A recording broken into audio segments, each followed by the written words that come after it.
Chicago, 1897. The city was a smoky industrial powerhouse, the hog butcher for the world. Money was made on a massive scale, and no one understood this better than Adolf Luetgert. He was a wealthy German immigrant and the absolute sausage king of the South Side, commanding a huge factory that churned out thousands of pounds of processed meat. His business success was unparalleled, but his private life was a dark, volatile mess. Behind his industrial empire was a failing marriage that was about to collapse into the most grotesque murder mystery of the Gilded Age. The city was used to blood, but it was not prepared for the night Louisa Luetgert disappeared, leaving behind only shadows and the hum of the rendering vats. Louisa Luetgert was Adolf's second wife, a quiet woman who lived in the shadow of her massive, often angry husband. The marriage was miserable. Adolf was known for his explosive temper and multiple extramarital affairs. Louisa grew distant and despondent. Then, on May 1, 1897, Louisa vanished.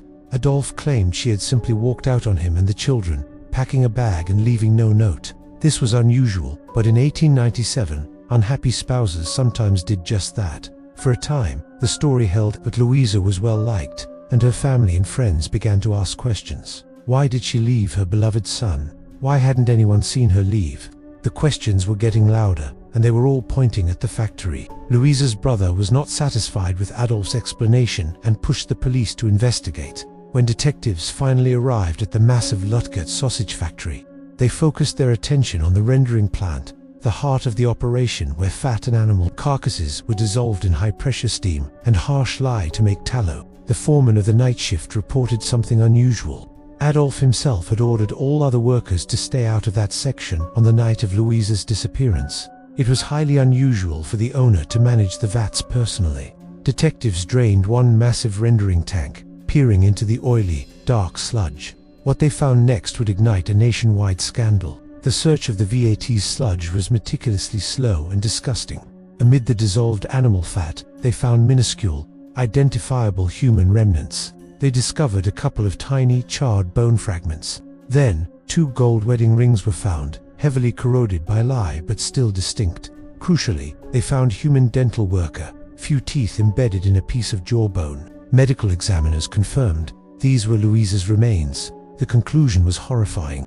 To hide his crime, the sausage king had thrown his wife's body into the factory vats, using his industrial process to dissolve her away.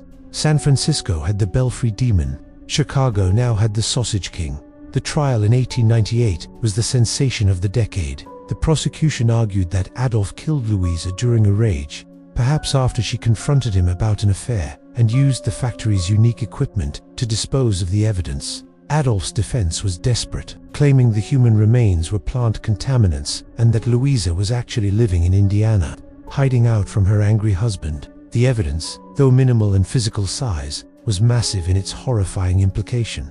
In the end, Adolf Luetgert was found guilty. He was sentenced to life in prison at Joliet, where he died a few years later.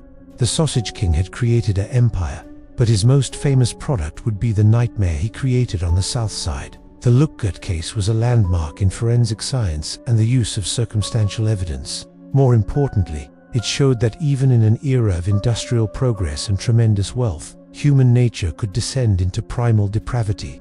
The horror of Louisa's fate ensured that the Sausage King's name would never be forgotten, etched forever into the dark side of American history.